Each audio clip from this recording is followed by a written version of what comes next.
আগে থেকে কম আছে না হানি বাই গেছে ওই মতো নাই দিই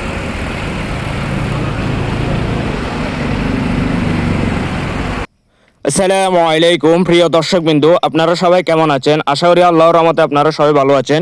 তো প্রিয় দর্শকবৃন্দু, আমি এখন আছি ফেনীর ছাগলনাইয়া রোডে।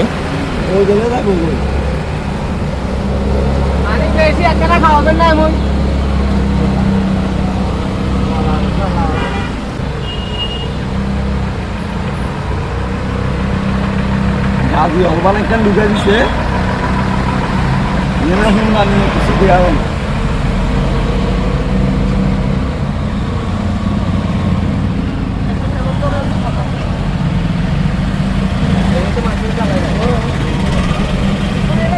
প্রিয় দর্শকবৃন্দু, কি বলবো, রোড গার্ডের অবস্থা খুব ভয়াবহ অবস্থা আছে। কারণ আপনারা তো জানেন বন্যা হলে রোড গার্ডের অবস্থা খুব খারাপ হয়ে যায়, কারণ পানিও উঠে অনেক বেশি, তো মানুষের চলাচলও অনেক খারাপ হয়ে যায়।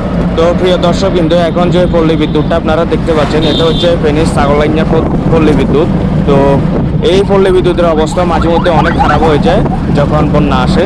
তো এখন আলহামদুলিল্লাহ অনেক ভালো আছে, কারণ এখন পানি নামার মধ্যে আছে। তো সবাই দোয়া করবেন আমাদের জন্য। প্রিয় দর্শকবৃন্দু, সামনে হচ্ছে আমাদের ছাগলনাইয়ার পাম্পটা, ফেনী ছাগলনাইয়ার পাম্প। আপনাদেরকে দেখাই এই পাম্পের অবস্থা কেমন হয়েছিল। তো এখন তো আলহামদুলিল্লাহ মোটামুটি ভালোই আছে।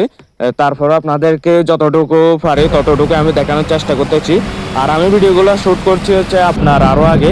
তো এখন আপনাদের মাঝে আমি তুলে ধরলাম আর কি। আমি সময় পাই নাই, তাই আপনাদের মাঝে তুলে ধরতে পারলাম না আর কি। তো দেখুন, এটা হচ্ছে আমাদের ছাগলনাইয়ার পাম্প, ফেনী ছাগলনাইয়ার পাম্প এটা।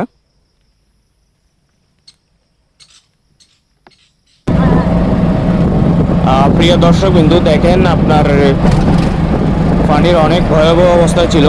পানি এখনও কিন্তু ভালোভাবে কমে নাই, এখনও পানি রয়ে গেছে। প্রিয় দর্শকবৃন্দু, সামনে হচ্ছে আমাদের মডেল মসজিদ, ফেনীর ছাগলনাইয়ার মডেল মসজিদ। এটা আপনাদেরকে দেখানোর চেষ্টা করব। দেখুন, এটা হচ্ছে আমাদের মডেল মসজিদ। এখানেও পানি অনেক উঠেছিল, তো এখন তো আলহামদুলিল্লাহ কমে গিয়েছে। তো সবাই দোয়া করবেন।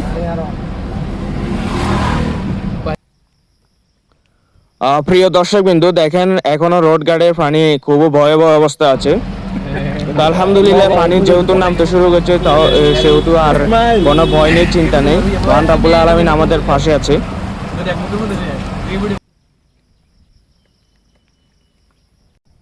দেখুন প্রিয় দর্শকবৃন্দু, রোড গার্ডের অবস্থা খুব ভয়াবহ হয়ে গেছিল।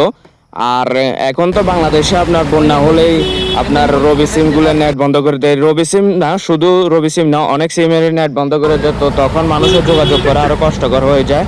তো এর মধ্যে আত্মীয় স্বজনের সাথে যোগাযোগ করা অনেক কষ্টকর হয়ে যায় মানুষ। তো কি করবে, মানুষ যানজটের মধ্যে চলাচল করে আত্মীয় স্বজনকে দেখার জন্য। তো প্রিয় দর্শকবৃন্দু, আজকের ভিডিওটি ছিল এই পর্যন্ত। সবাই আমার জন্য দোয়া করবেন, নিজেদের জন্য দোয়া করবেন, সবাই সবার জন্য দোয়া করবেন, এবং আল্লাহ রাব্বুল আলামিন আমাদের সবাইকে ভালো সুস্থ রাখুক, এটাই কামনা করে। আসসালামু আলাইকুম ওয়া রাহমাতুল্লাহি ওয়া বারাকাতুহু।